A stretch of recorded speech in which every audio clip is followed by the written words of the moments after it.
నగ్మ గారు 'రిక్షావాడు' అనుకుంటాను.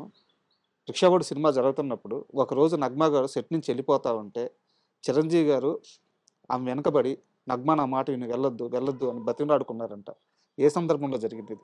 అది నాకు తెలీదు సార్. అది అయితే నాకు తెలీదు. అంటే నేను వర్క్ చేయలేదు ఆ సినిమా. ఓకే. బట్ అంటే ఉంటాం గదా! మాకు తెలియకుండా ఆయన బతిమిలాడే అంత ఏం జరిగిందనేది నాకు తెలీదయితే. మీ దాకా రాలేదా హ్మ్. నిజంగా? నిజంగా తెలీదండి. నాకు తెలీదు. హ్మ్. అది నాకు తెలీదు. అయితే అప్పుడేదో చిన్న డిస్టర్బెన్స్ ఉన్నట్లు అయితే నాకు తెలుసు. హ్మ్. అది ఏంటో కూడా తెలీదు నాకు. హ్మ్. అంటే చిన్న డిస్టర్బెన్స్ ఉంది అనేదైతే అప్పుడు మాట్లాడుకోవడం విన్నా. ఆ పిక్చర్ చివరకొచ్చేటప్పటికి. హ్మ్. అంతవరకు తెలుసు. అది హ్మ్. ఏంటనేది నాకు క్లారిటీగా తెలీదు. నగ్మ గారితో మీ అందరికి గూడా గొడవలున్నాయి గదా! ఆ! గొడవలేం లేదండి. అదే చెప్తున్నాను గదా! 'ఆవేశం' అనే సినిమా జరిగేటప్పుడు హ్మ్. ఆవిడ ఏంటంటే కొంచెం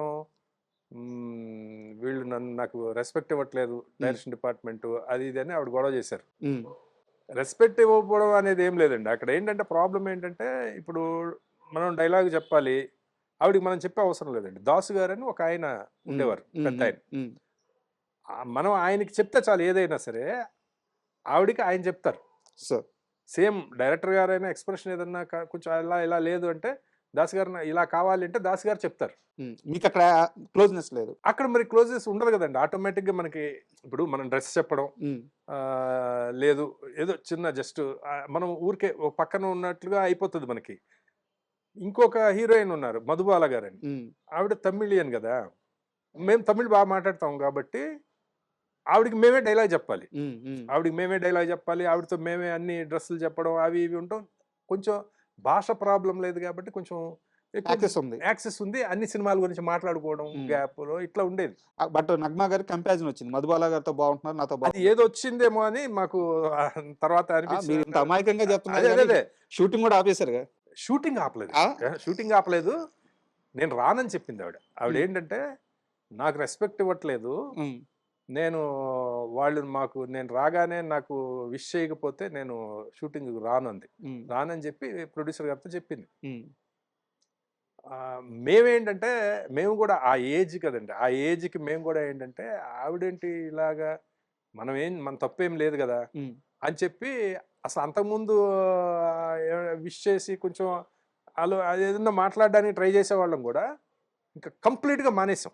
హ్మ్. మానేసి ఆవిడొస్తున్నప్పుడు మేము ఊరికే ఆ ఏజ్‌కి ఒక పొగరుంటది గదండీ!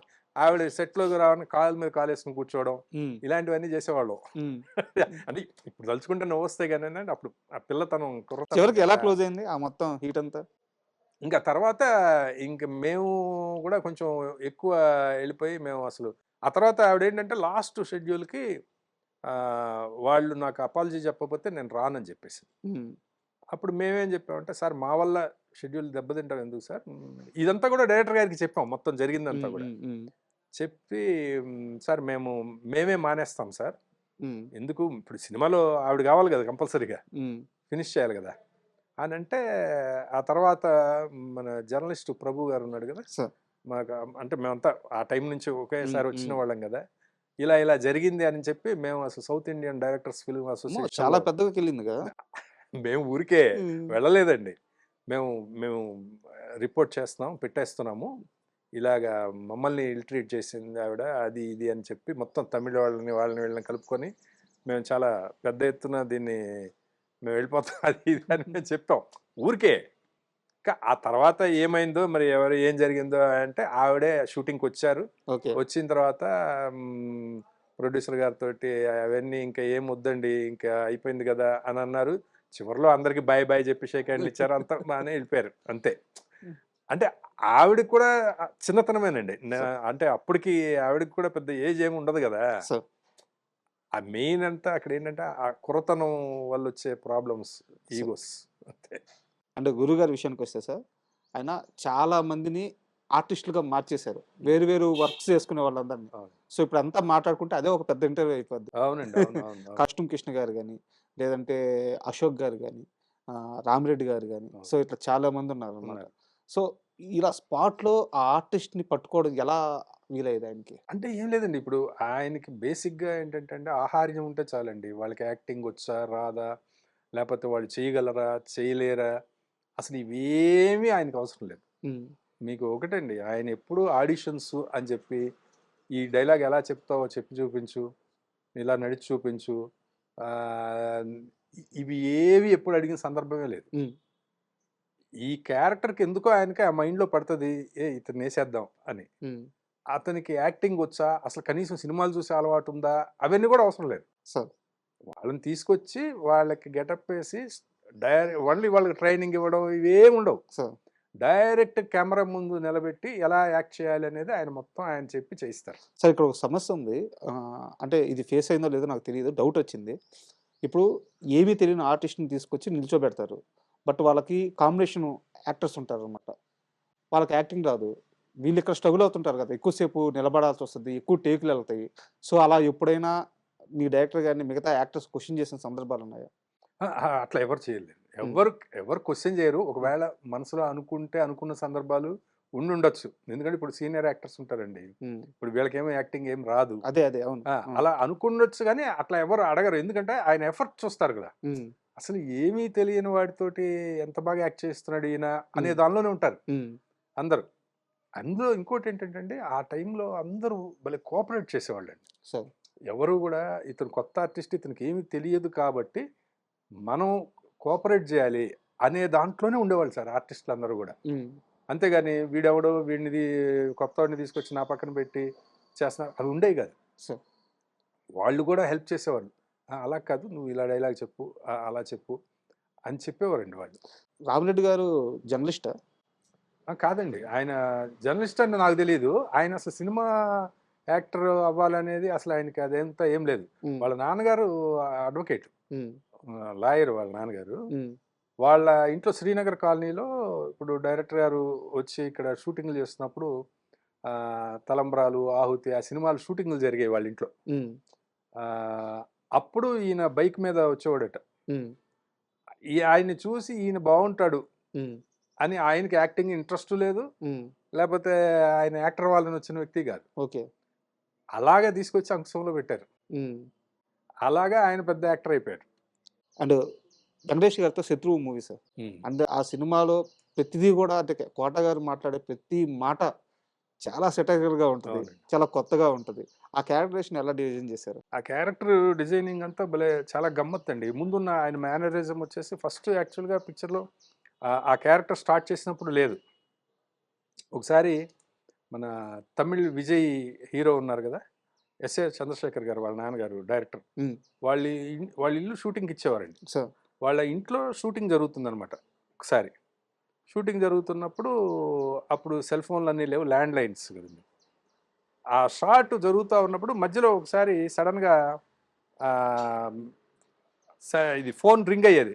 పెద్ద సౌండ్ తోటి. అప్పుడు మధ్యలో విజయ్ గారు వాళ్ళ అమ్మగారు వచ్చేసి "అయ్యో! సారీ" అని చెప్పి ఫోన్ మాట్లాడేసి ఎళ్ళిపోయేవారు. ఇలాగా ఒకే షాట్‌లో 2, 3 సార్లు అంటే అది ఫ్రేమ్‌లో ఉందనమాట ఫోన్. హ్మ్. హ్మ్. హ్మ్. 2, 3 సార్లు ఫోనొచ్చి రింగ్ అయ్యి డిస్టర్బ్ అయిపోయింది షాట్.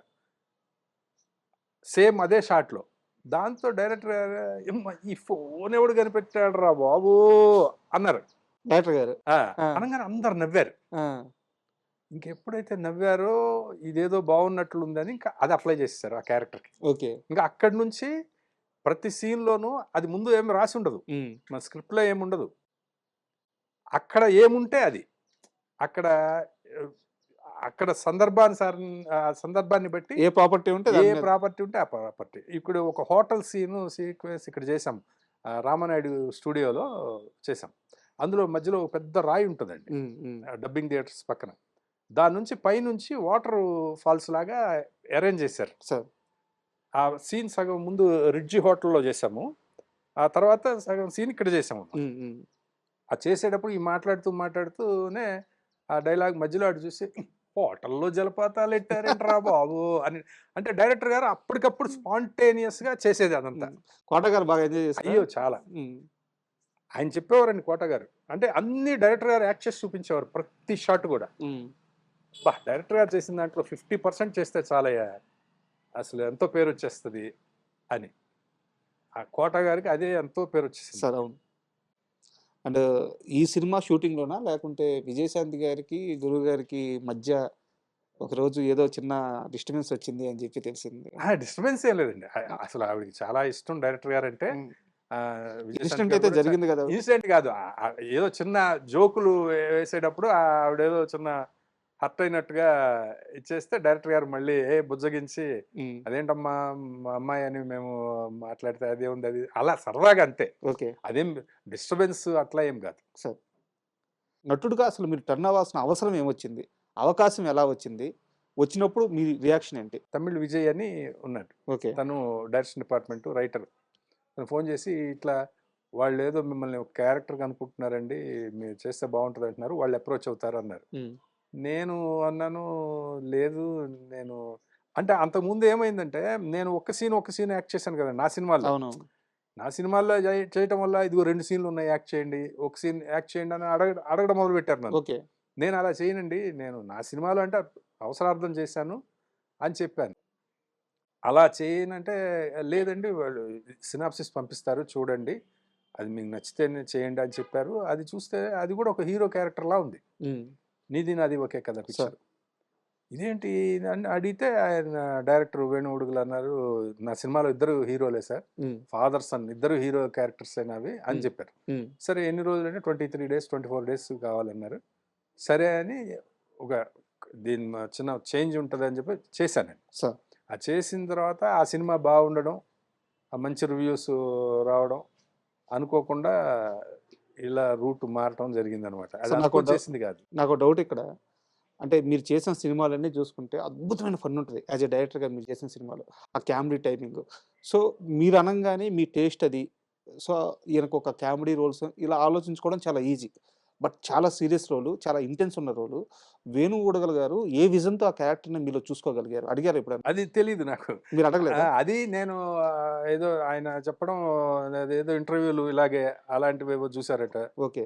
తర్వాత మనం డైరెక్టర్స్ అసోసియేషన్లో నేను మాట్లాడే విధానం అవి అలాంటివి ఏవో చూసి అనుకున్నారని చెప్పారు. అట్లా నేను చేసినవన్నీ సీరియస్ క్యారెక్టర్లేనండి. అవును, మ్యాక్సిమం 90% సీరియస్ క్యారెక్టర్లే. నాకు ఎవరు కామెడీ చేసే క్యారెక్టర్లే ఇవ్వట్లేదు. ఒక్క సినిమా చేశాను, ఆ సినిమా కూడా పెద్దగా సక్సెస్ అవ్వలేదు. ఆ నారాయణ ఎండుకు అని ఒక పిక్చర్ చేశాను, అందులో టైటిల్ రోల్ నేనే చేశాను. గెటప్స్ కూడా ఉంటాయి కదా, ఫుల్ పిక్చర్ అంతా ఉంటుంది.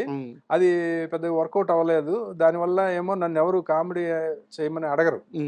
నాకు చేయాలని ఇంట్రెస్ట్, నాకు అన్ని రకాలు చేయాలని ఇంట్రెస్ట్. కానీ సినిమా ఇండస్ట్రీలో ఎప్పుడైనా మీరు పోలీస్ క్యారెక్టర్ ఇస్తే ఇంకా పోలీసే, లాయర్ క్యారెక్టర్ ఇస్తే లాయరే, అంటే డిఫరెంట్గా రావండి క్యారెక్టర్స్. ఒక అలాగే ఏదైనా ఫాదరు, హీరోయిన్ ఫాదరు, లేదా హీరో ఫాదరు, లేకపోతే ఏదో పోలీస్ క్యారెక్టరు, లేకపోతే ఇలాంటివే అడుగుతారు జనరల్గా. బట్ ఆర్టిస్ట్కి అన్నీ చేయాలని ఉంటుంది కదా, అది చూసే డైరెక్టర్స్ దీనిలో పర్సెప్షన్ ఉంటుంది. అండ్ మీరు నటుడుగా అంటే నీది నాది ఒకే కదా, నిజంగా అది సూపర్ సక్సెస్. మీరు అన్నట్టు ఇద్దరు హీరోలే దాంట్లో. దాని తర్వాత నాకు చాలా బలమైన ఇంపాక్ట్ అనిపించిన రోల్ వచ్చేసి క్రాక్ సినిమాలో ఆ తిలక్ క్యారెక్టర్. సో అది చెప్పినప్పుడు వెంటనే ఒప్పుకున్నారా? అసలు అది మంచి క్యారెక్టర్ అండి, అది చాలా మంచి క్యారెక్టర్. మల్లేని గోపిచంద్ర గారు ముందు ఫస్ట్ ఏంటంటే ఆ లైన్ కథ ఇలా ఇలా ఉంటుందని చెప్పారండి, ఆ స్క్రీన్ ప్లే చెప్పారు. నాకు అదే భలే నచ్చేసిందండి. యాక్చువల్గా క్యారెక్టర్ కంటే కూడా లేయర్స్, అంటే ఆ స్క్రీన్ ప్లే చెప్పిన విధానం అది చాలా బాగా అనిపించింది నాకు. ఫస్ట్ డే వెంటనే మెసేజ్ పెట్టేది, ఇది హిట్ సినిమా కన్ఫర్మ్ గా, ఎంత హిట్ అనేది తెలియాలి అని. అంటే నాకు అంత తెలిసిపోతుంది, ఈ సినిమా గ్యారంటీ హిట్ సినిమా అనేది తెలిసిపోతుంది. తర్వాత నా క్యారెక్టర్ ఎలా వస్తుంది అనేది మనకు తెలియదు. కానీ నా క్యారెక్టర్ కూడా బాగా, ఇప్పుడు ఎక్కడికి వెళ్ళినా కూడా చిన్న పిల్లలు కూడా, మొన్న ఒక స్కూల్లో షూటింగ్ చేస్తుంటే 10th క్లాస్ పిల్లలందరూ వచ్చి తిలక్ తిలక్ తిలక్ అని అరుస్తున్నారు. రిజిస్టర్ అయిపోయింది. తిలక్ ఏంట్రా అంటే, ఓ ఆ సినిమాలో క్యారెక్టర్ అని అంత బాగా రిజిస్టర్ అయిపోయింది ఆ క్యారెక్టర్ కూడా. దేవి ప్రసాద్ గారు ఫైనాన్షియల్గా, అంటే ఇప్పుడు ఫైనాన్షియల్గా ఎందుకు అంటున్నానంటే, క్యారెక్టర్స్ రావాలి, క్యారెక్టర్స్ వస్తే కొంచెం ఫైనాన్షియల్గా సంపాదించుకోవాలి. సో ఫైనాన్షియల్గా కానీ లేకుంటే వేషాల పరంగా కానీ కడుపు నిండిపోయి ఉన్నారా, ఆకలితో ఉన్నారా? అసలు అది అసాధ్యం అండి, ఆకలి తీరడం అనేది అసాధ్యం. ఎందుకంటే ఇప్పుడు మనం చేసిన వర్క్ గురించి అనుకోండి. ఫస్ట్ ఆ వర్క్ మనం డైరెక్షన్ చేసినా, సినిమా తీసినా, లేకపోతే యాక్ట్ చేసినా, మనకి ఎక్కడోకక్కడ ఒక ఆవగింజంత అసంతృప్తి కొంత ఉంటుందండి. ఏ సినిమా, మీరు హిట్ సినిమా తీసినా సరే. మీరు చెప్పేది ఏంటంటే క్రియేటివ్ పార్ట్ చెప్తున్నారు. సో నేను ఫైనాన్షియల్గా కూడా చెప్తాను మీకు. ఫైనాన్షియల్గా కూడా మీకు అసలు ఎవరికి తృప్తి అనేది ఎక్కడ ఉంటుందండి? ఇప్పుడు మీకు ₹1,00,00,000 సంపాదించినోడికి 10 కోట్లు సంపాదించాలని ఉంటుంది. 10 కోట్లు సంపాదించినోడికి 100 కోట్లు సంపాదించాలని ఉంటుంది. సార్. అసలు అందులో అసలు తృప్తి మనం వెతికితే జీవితం కూడా సరిపోదండి. జీవితం కూడా సరిపోదు. కరెక్ట్. మనం ఉన్న దాంట్లో మనం హ్యాపీగా ఉన్నామా లేదా, ప్రశాంతంగా ఉన్నామా లేదా, పీస్ఫుల్గా ఉన్నామా లేదా, ఆ రకంగా ఆలోచిస్తే నేను ఇండస్ట్రీలో అడుగుపెట్టిన రోజు నుంచి ఈ రోజు వరకు నేను ఎప్పుడు అష్ట కష్టాలు పడిందే లేదు సార్. సాఫీగా అలా స్మూత్గా అలా వెళ్ళిపోతూ వచ్చింది ఈ రోజు వరకు. సార్. నెక్స్ట్ కూడా అలాగే వస్తుందని నేను అనుకుంటున్నాను. సార్. అంతే అంతే తప్ప ఏదో సంపాదించేసి అలా అని ఎప్పుడు ఎవరిని చేయి చాచే పరిస్థితి లేదు. ఎందుకు అడిగానంటే ఈ క్వశ్చన్ ఇప్పుడు మీరే చెప్పారు. ఫైనాన్షియల్‌గా గానీ, లేకుంటే క్రియేటివ్ పరంగా గానీ ఒక లోటు అనేది ఎప్పుడు ఉంటది, ఉండాలి గూడా అని చెప్పి మీరు చెప్పారు. సో, ఇంత అచీవ్ చేసిన తర్వాత ఈ రోజెళ్లి అంటే మీరెప్పుడు లైఫ్‌లో అడగలేదు. ఈ రోజెళ్లి వేరే ఆఫీసులకెళ్ళో, వేరే డైరెక్టర్‌లకు ఫోన్ చేసో అవకాశాలు అడగలేరు. హ్మ్. మీకొచ్చేవి మీరు చేసుకుంటూ పోవాలి. సో, ఈ కెరీర్ ఇలాగే ఎళ్ళిపోతే ఇంక సాటిస్ఫైయా? లేదు నెక్స్ట్ స్టెప్‌కెళ్ళాలి. లేదు నేను మళ్ళీ డైరెక్షన్ పరంగా కమ్‌బ్యాక్ ఇవ్వాలి. ఇలాంటి పట్టుదల ఏమన్నా ఉందా? దానికోసం 100% ఉందండి. అదే చెప్తున్నాను కదా! ఇప్పుడు ఏమి ఆకలి తీరిందని ఏమి ఆకలి తీరలేదు. నేను అదే చెప్తున్నానండి. నేను చేసిన సినిమాలు ఆడినా ఒక డైరెక్టర్‌గా నాకసలు తృప్తి అనేది లేదండి. సార్. పోనీ ఏమంత అద్భుతమైన క్యారెక్టర్‌లు చేసేసానని నేను తృప్తి పడాలి? సార్. అది కూడా కాదు. బట్ దీనికి అడగాలి కదా! ఎళ్లి బయటికెళ్ళి అప్రోచ్ అవ్వాలి కదా! అదండి. అదొక్కటే నా దగ్గర ఉన్న మైనస్. దానికోసం అది అది మైనస్. 100% మైనస్. ఎందుకంటే అది ముందే నాకు అర్థమైందండి. అంటే ఒక్కొక్క మనిషికి ఇన్‌బిల్ట్ కొన్ని లక్షణాలుంటాయి. సార్. ఆ లక్షణాలు మనం అనలైజ్ చేసుకోవాలి. అది నేను సినిమా ఇండస్ట్రీకొచ్చిన 2, 3 సంవత్సరాల్లోనే నేను అది వాటిని గ్రహించాను. సార్. అంటే ఇక్కడ ఎలాంటి లక్షణాలుండాలి, నాలో ఎన్నున్నాయి, ఎన్ని లేవు అనేది నేను గమనించుకున్నానండి. ఓకే. నాకున్న లక్షణాలను బట్టి నేను ఏ స్థాయి వరకు ఎళ్ళగలను అనేది కూడా ఒక అంచనా వేసుకున్నాను నేను. అప్పుడు ఏం చేయాలండి? దానికి తృప్తి పడాలి. లేదు నేను మారాలి. నేను కొంత మారాలి. అంతా కాదు. అది మారగలమా లేదా అనేది అది మన మన దీన్ని బట్టి ఉంటది. మన లక్షణాలని మనం మార్చుకోవడం బట్టి ఉంటది. అది నాకు తెలిసి ఇప్పటి వరకు అది సాధ్యం కాల. అసాధ్యం కానప్పుడు మనకొచ్చిన పని మనం చేసుకుంటూ మనం వెళ్ళాలి అనేది, మనం తృప్తి పడడం అనేది ఇంపార్టెంట్ అనేది నాకు నేనే అనేసుకున్నాను. ఏది నేను చెప్పేది ఇందులో. బట్ నేను పని చేయాల్సినంత చేయలేదు. చెయ్యగలిగినంత చేయలేదు. కరెక్ట్. అదొక్కటే నేను రిగ్రెట్ అయ్యేది ఏంటంటే అండి, టైం కొంత చాలా వేస్ట్ చేశాను. అది ఇక మీదట చేయకూడదు అనేది బలంగా అనుకుంటున్నానండి. అది ఎంతవరకు సాధ్యం అనేది మనకు తెలియదు. కానీ నాలో ఈ లక్షణాలు ఉన్నా నాకు ఒక్కటి మాత్రం తెలుసండి. నేను చచ్చిపోయే వరకు సినిమా నాకు అన్నం పెడుతూనే ఉంటది. సూపర్. అనేది నేను బలంగా నమ్మానండి. అప్పుడు నమ్మాను, ఇప్పుడు నమ్ముతున్నాను. ఈ రోజు వరకు నాకు సినిమా అన్నం పెడుతూనే ఉంది. ఏదో ఒక రకంగా. నేను ఆఖరి శ్వాస వరకు నాకు సినిమా అన్నం పెడుతూనే ఉంటది. Super sir. అనేది నేను ఫిక్స్. సార్ ఖచ్చితంగా మీరు ఒక పాజిటివ్ మైండ్ సెట్‌తో ఉన్నారు. అండ్ మాకు గూడా కావాల్సినదే. మీ కమ్‌బ్యాక్ అంతే స్థాయిలో ఉండి బలంగా కోరుకుంటున్నాము. అయితే ఇంటర్వ్యూ ముగించే ముందు ఒక మాట సార్. నేను చాలామంది సీనియర్స్‌తో చెప్తుంటాను. సర్వీస్ చేయడం వేరు, సర్వీస్‌ని పంచుకోవడం వేరు. ఇప్పుడు మీరు పని చేసుకున్నారు సార్. మీరు పని చేసుకున్నారు, డైరెక్టర్ అయ్యారు, సంపాదించుకున్నారు, వెళ్ళిపోయారు. ఎవరైనా సరే దానివల్ల పక్కనోళ్ళకి ఏం రాదు సార్. మీరు పని చేసిన తర్వాత ఇన్నేళ్ల అనుభవాన్ని ఒక ఫేస్‌బుక్‌లో రాస్తున్నారు గదా! అది ఒక 100 మందికి ఇన్స్పిరేషన్ అవుద్ది. ఒక 1000 మంది దానివల్ల కదులుతారు. దాంట్లోంచి ఒక డైరెక్టర్ రావచ్చు, ఒక యాక్టర్ రావచ్చు, ఒక సినిమా ప్రేమికుడు రావచ్చు. సో, నేను చాలా మందిని అడిగేది ఏంటంటే, మీరు పని చేసిన పనిని పంచుకోండి. అది అక్షర రూపంలోనో, మాట రూపంలోనో, ఒక పుస్తక రూపంలోనో అని చెప్పేసి. సో, మీరు అలా ఫేస్‌బుక్‌లో ఆర్టికల్స్ అవి రాస్తున్నప్పుడు, పోస్టింగ్స్ పెడుతున్నప్పుడు నాకు చాలా ఆనందం వేసిందనమాట. ఎందుకంటే మీ అనుభవాలు మాకు పాఠాలు. సో, మీరు ఇలాగే కంటిన్యూ చేయండి. అండ్ అలాగే నటుడుగా ఇంకా బిజీ అవ్వాలి, డైరెక్ట్‌గా కమ్‌బ్యాక్ ఇవ్వాలి. ఇవన్నీ జరగాలని మనస్ఫూర్తిగా కోరుకుంటున్నాను. అది కూడా నేను ఎందుకు రాస్తాను అనేది కూడా కేవలం అసలు ఫస్ట్ స్టార్ట్ చేసింది కూడా మన డైరెక్షన్ డిపార్ట్మెంటు వాళ్ళ నుంచే స్టార్ట్ చేశానండి. సార్. అంటే డైరెక్షన్ డిపార్ట్మెంట్ అంటే చాలా టఫ్ అండి. అంటే చాలా టైం పోతుంది. డైరెక్టర్ అవడానికి ఒక 10 ఏళ్ళు పట్టొచ్చు, 7 ఏళ్ళు పట్టొచ్చు, 8 ఏళ్ళు పట్టొచ్చు. దాని తర్వాత ఒక సినిమా చేసిన తర్వాత అది హిట్ అయితే ఒకలా ఉంటుంది, ఫ్లాప్ అయితే ఒకలా ఉంటుంది.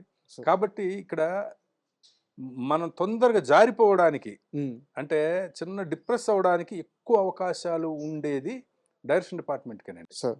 అలా ఒకసారి ఒక అబ్బాయి, నేను 2 చోట్ల కథ చెప్పానండి, ఓకే అవ్వలేదని, ఒక పెద్ద సంస్థలో కథ చెప్పాలండి అని మీకు ఒకసారి చెప్తాను అని చెప్పి నాకు ఒక కథ చెప్పాడు.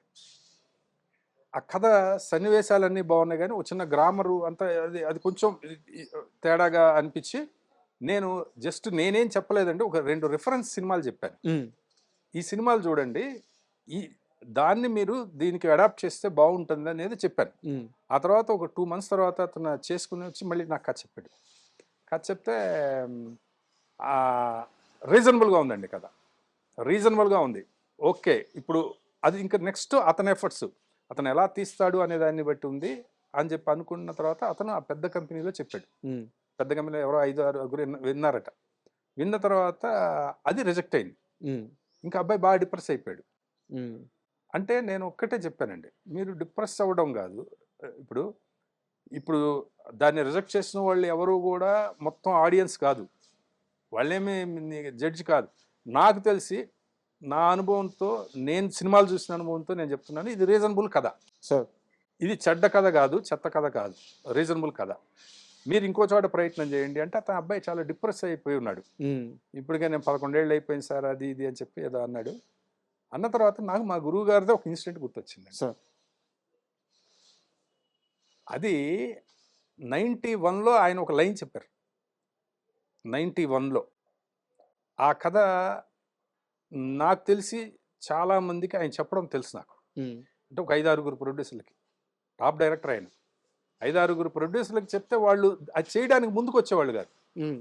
అదేంటి సార్ బాగుంది కదా అని అంటే, ఏ ప్రొడ్యూసర్ని మనం కథ చెప్పి బలవంతంగా ఇది గ్యారెంటీగా బాగుంటుందని సార్. మనం చేయకూడదు. హ్మ్.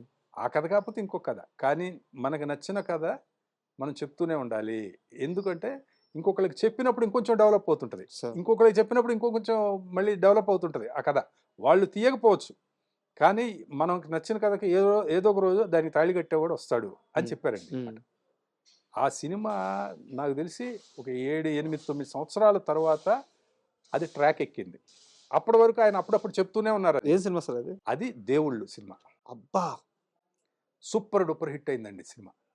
అది మిగతా వాళ్ళకి ఎందుకు కనెక్ట్ అవ్వలేదంటే, కనెక్ట్ అవ్వకపోవడం కాదు, ఆయన దానికి కూడా చెప్పారు. డైరెక్టర్ గారు ఏం చెప్పారంటే, మనం ఒక కథ చెప్తున్నాం, కథ చెప్తున్నప్పుడు మనం ఇంత అద్భుతంగా రాసామని మనం కథ చెప్తాం, కానీ వినేవాడు దానిలో చాలా ఆలోచిస్తుంటాడు. హ్మ్. ఇదేంటి రాముడుగా ఎవడో వస్తున్నాడు, కృష్ణుడిగా ఎవడో వస్తున్నాడు, లేకపోతే ఇంకో దేవుళ్ళలాగా వస్తున్నారంటే వీళ్ళందరినీ గెస్టులను పెట్టాలి, హ్మ్. ఎవరిని పెద్దోళ్ళు అంటే వాళ్ళు వస్తారా, వాళ్ళకి ఎంత ఇవ్వాలో, లేకపోతే ఇన్ని గుళ్ళు అంటున్నారు, ఈ గుళ్ళు ఇవన్నీ మనం చేయడానికి మనం చేయగలమా షూటింగ్, లేకపోతే ఇవన్నీ సెటిల్ అయ్యమంటారా, హ్మ్. అసలు ఇప్పుడు దేవుళ్ళు అనే కాన్సెప్ట్ మీద జనం చూస్తారా, ఇన్ని ఆలోచిస్తూ కథ వింటాడు. హ్మ్. ఇన్ని ఆలోచిస్తూ కథ విన్నప్పుడు ఎందుకు వచ్చింది ఆ రిస్క్, ఇన్ని మనం ఎందుకు పెట్టుకోవాలి, ఏదో మామూలు ఫ్యామిలీ డ్రామా చేద్దాం, లేకపోతే ఏదైనా చేద్దామని అతను అనుకుని ఉండొచ్చు. అలాగా వాళ్ళు వింటారు. వినేవాడి మైండ్ సెట్, చెప్పేవాడి మైండ్ సెట్ ఒకటే కాదు. హ్మ్. కానీ నీకు నిజంగా అంత నమ్మకం ఉంటే నువ్వు దాన్ని వదలాల్సిన పని లేదు, అది ఎప్పుడొకప్పుడు వర్కౌట్ అవుద్ది అన్నారు. ఇది నాకు గుర్తొచ్చి నేను ఇది మొట్టమొదట దీన్ని ఇదంతా రాసి నేను పోస్ట్ చేశాను. సార్. పోస్ట్ చేసి ఇందాక ఎవరైతే ఆ డిప్రెస్ అయ్యి ఉన్నాడో ఆ అబ్బాయికి నేను వాట్సాప్లో పెట్టాను. హ్మ్.